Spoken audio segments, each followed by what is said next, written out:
Okay, folks, I really am going to get back into vlogging about the anime project, but today I'm doing a little bit of an experiment, and you guys can follow along with me, or you may say, well, no, this is too boring. I don't want to follow along with you. Okay, so I recently posted a video that said you can draw. Think you can't draw? Think again. And I really, at the same time, it's interesting that I happen to be reading a book on brain plasticity. So that, what is brain plasticity? That is the fact that your brain is actually able to create new neural connections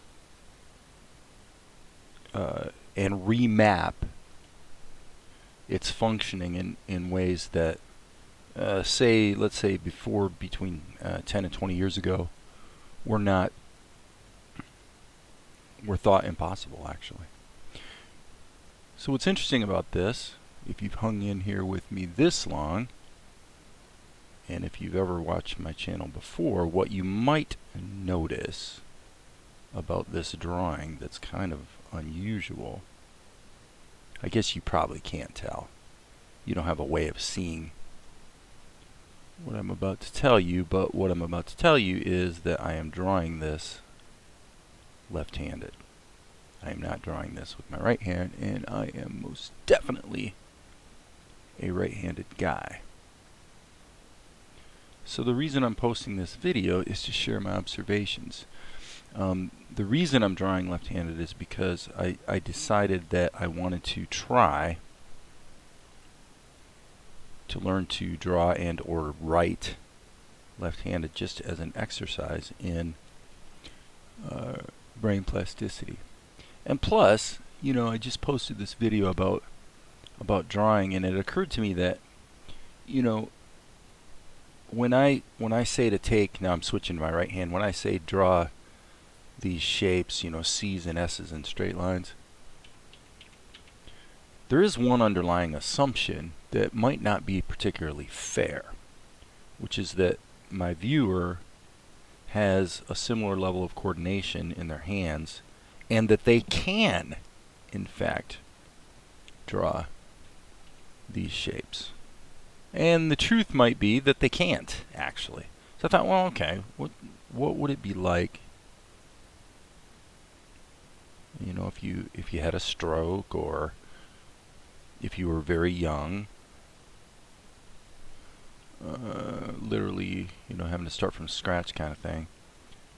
What's that like? And I thought the best way to understand what it's like would be to have to draw a portrait left-handed. So basically I'm looking at a photo reference on another screen. I'll show you what the photo reference is if you're interested. I've been watching these old Dick Cavett episodes. But anyway, right down here, I just saw this thumbnail.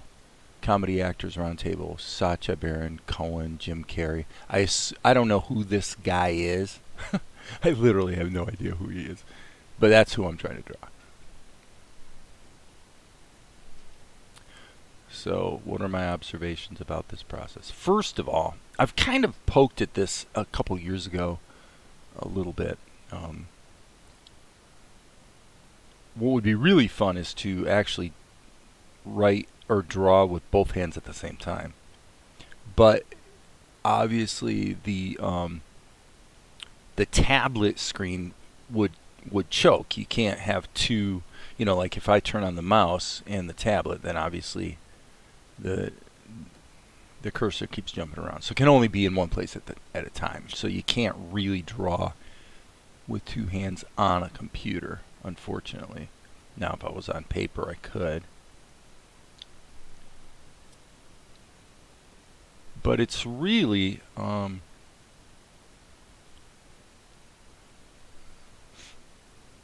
have to say, I recommend this. it is a really interesting feeling to be sitting here completely, from a coordination standpoint, functionally crippled. But after, I'm going to say after about, I don't know, I was probably drawing for 10 minutes or so before I started the screen recorder. So I would say roughly 15 minutes. But just after 15 minutes, I can already feel a greater sense of coordination, and like it's actually coming on really shockingly fast. One thing you learn as a left-hander is you have to hold your hand up like this, especially if you're writing. I haven't tried too much writing this way, but you have to hold your hand in a completely different way in order to see under what you're writing or drawing, because obviously if you don't, your hand covers it up. So that's something I've never quite appreciated that left-handers have to deal with.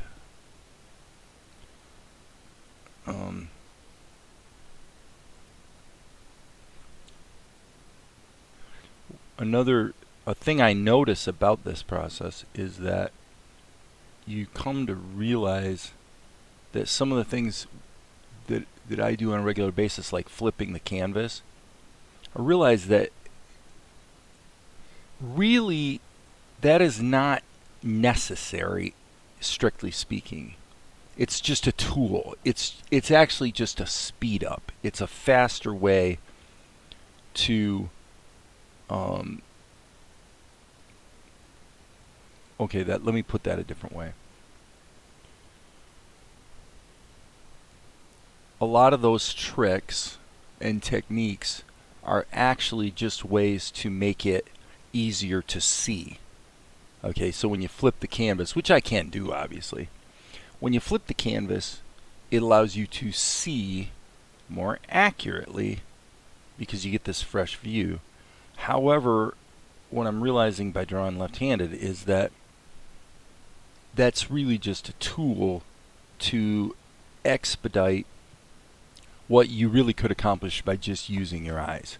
In other words, if you are disciplining yourself to really check and double check and see accurately, then you wouldn't need to flip the canvas. So there's a lot of things that we do that are essentially just aids, but they aren't strictly necessary if you're really, really, really good at seeing. And it's tough, especially on a little thumbnail like this. I have to really look at it and try to focus my eyes and decide what the shapes are that I'm seeing. But I don't think, in terms of doing a realistic rendering, from a photograph, obviously, of a portraiture type situation, I don't think I'm actually suffering much, if at all, for drawing left-handed. I think that maybe in terms of the accuracy, in other words, the mapping of what I see to what my hand tries to do, it may in fact be better. I may actually be doing a better job left-handed because because there are no tricks, there are no techniques. Gotta have my morning coffee, by the way. Because I'm so inept in terms of coordination with my left hand that I'm truly, if I try to draw a straight line, I guess, yeah, like I said, it's actually coming on fast. It's surprising. Just one session, I have a feeling this brain plasticity thing is a really big deal, and that there's a lot. So why did I even bother with this? It turns out that there's a lot of things about the ways that babies learn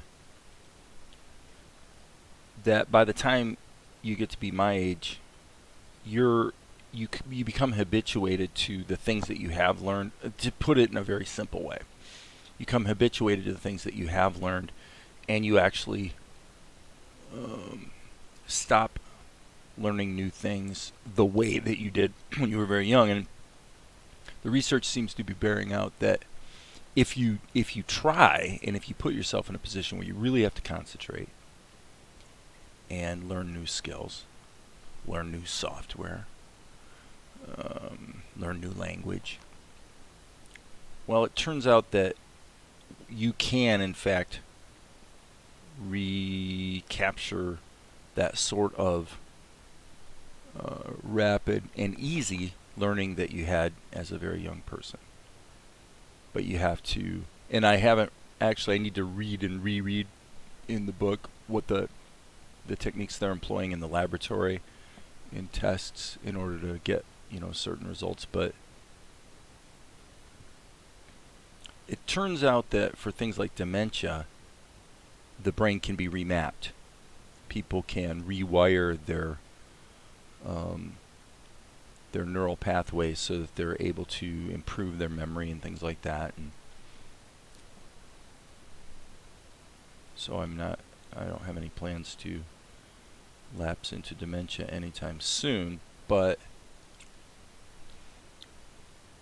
and this isn't exactly like a hedge against some sort of disaster like a stroke, although it could be. But I think it's important to challenge yourself with brand new skills, and kind of hard to get the grip on this guy's tooth situation. I'm just going to suggest the tooth. The thumbnail is so small that it's really difficult to see what's going on with his. So in other words, it's almost like you can feel the texture of his teeth, but you can't, but it's hard to discern what the actual shapes are at that scale.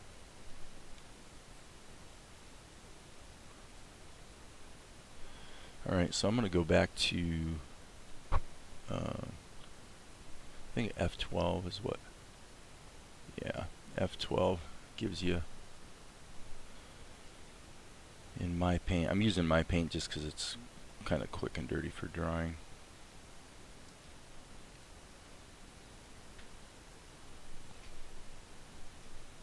Left-handed.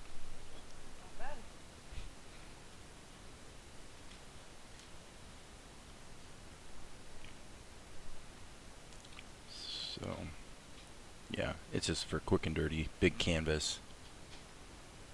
But yeah, it's really strange too and subtle because you can feel it. You can kind of feel it in your brain. You can feel it exercising your brain. You can feel the fact that you're having to think in new ways. So I'm guessing that some people that maybe would watch a video that I post may, in fact,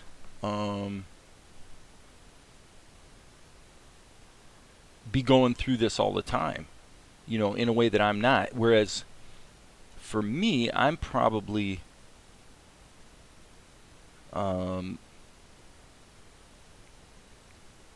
on autopilot probably a lot of the time when I'm drawing or animating. And I'm just kind of thinking I really don't want to be. I want to engage my proactive thinking, learning mind a little bit more, because I suspect it'll improve my work. I suspect it'll improve my work maybe a lot, actually. Now, I may have an advantage over some people in that being a musician who plays guitar and piano, it may be easier for me to jump into something and get it with my left hand. But on the other hand, get it. My writing coordination, like let me try to write my name here. I'll just try to write Dave with my left hand. First I'll do it with my, yeah, did I say right or left? First I'll do it with my right hand. Okay, so I'll just, okay. So now with my left hand, I have to hold my hand like this so I can see what I'm doing.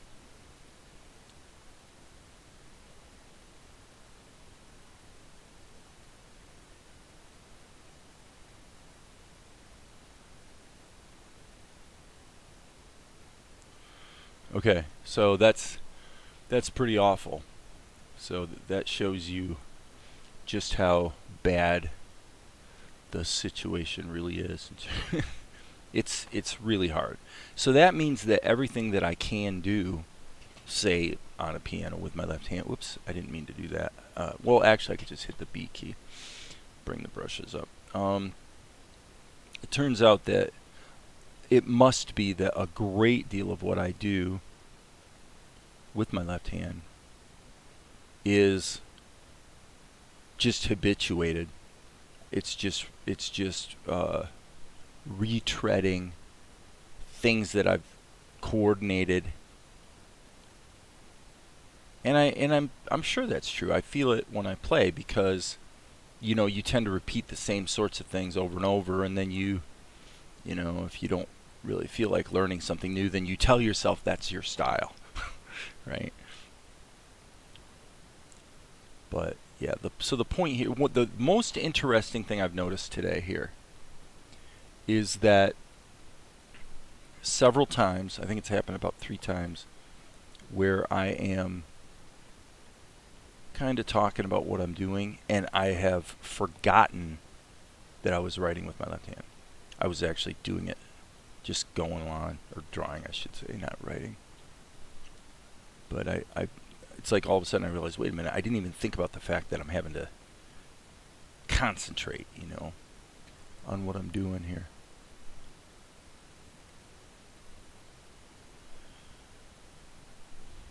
Okay, one interesting thing I see in this, guys, is that this is, I drew this as this shape when in fact it's a little bit more this shape. I drew it concave and it's actually slightly convex. So I'm just going to try to suggest that with the shadow. But yeah, I think even if you want to draw really cheeseball cartoons, doing portraiture is a really, really good exercise once in a while, because it really forces you to see. It forces you to take what you're seeing with your eyeballs and get it out, either onto the paper or the canvas or the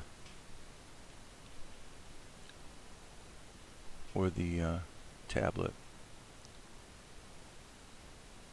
This is a tough one. I'm getting into, actually let me try this. I wonder if I make it big, if that will make it easier. Yes, it will. That will definitely make it easier. So I want to close up this area just a little bit.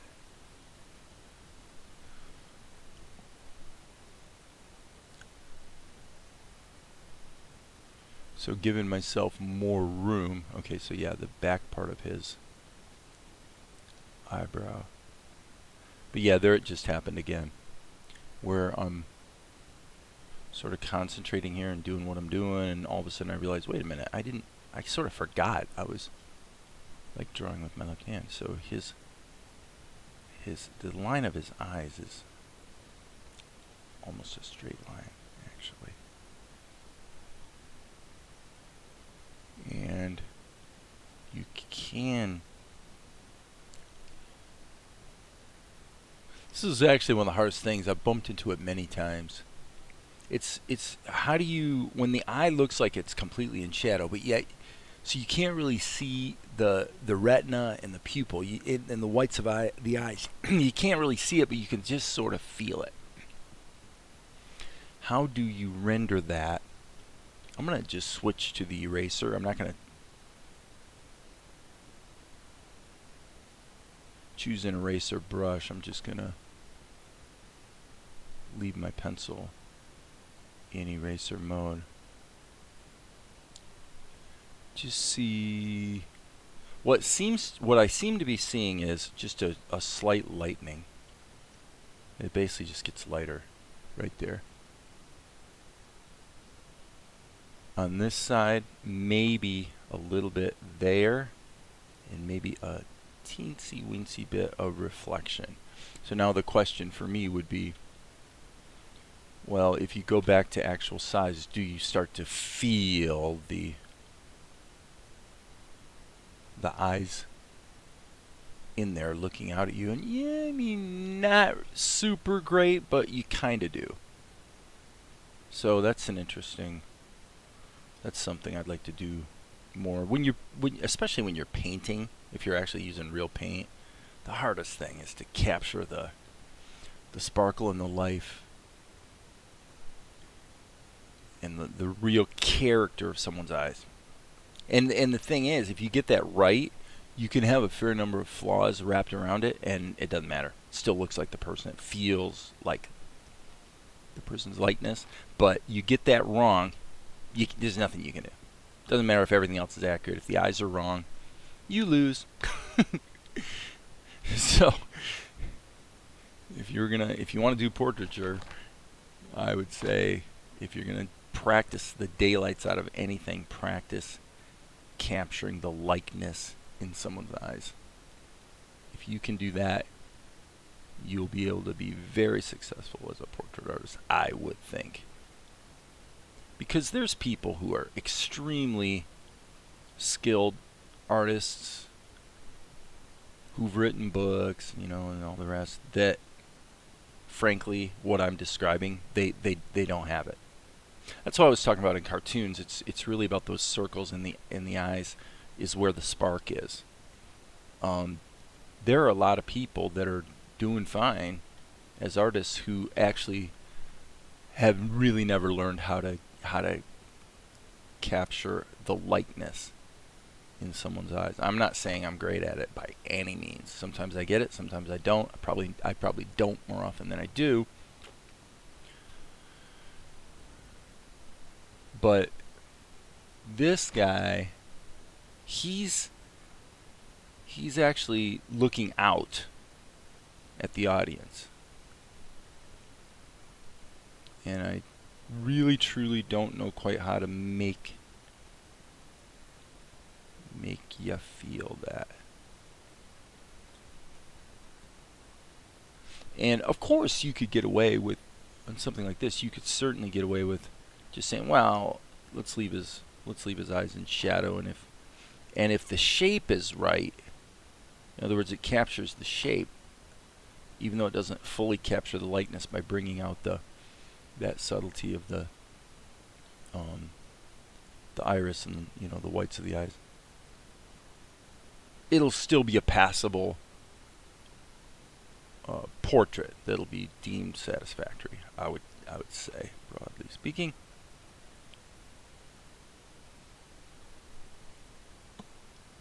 Uh-huh.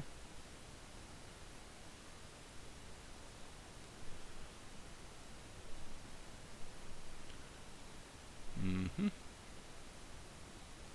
So all this area is in shadow.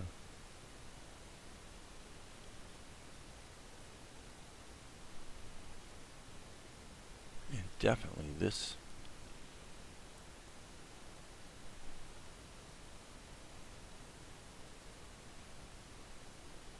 A bit of a tug of a war between using my wrist action versus using my whole arm. My sense is that I probably would benefit more by using my whole arm and developing that coordination.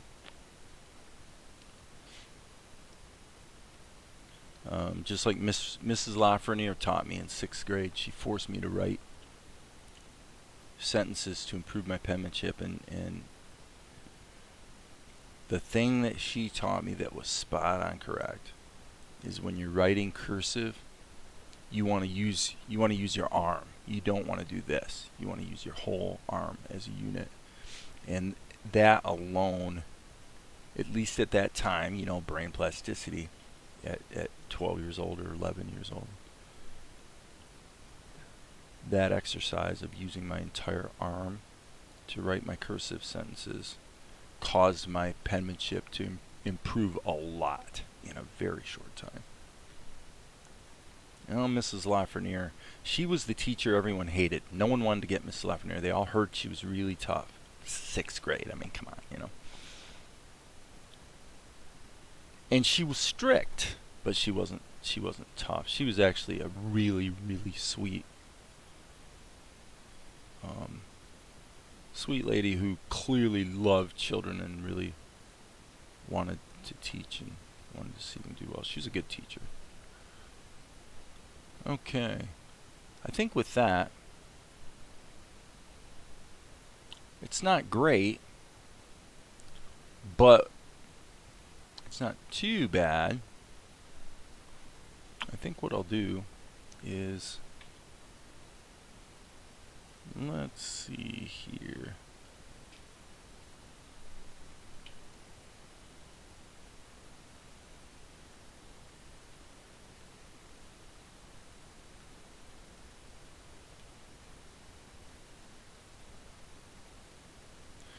I'm drawing this with my right hand. Alright guys, there will be more later.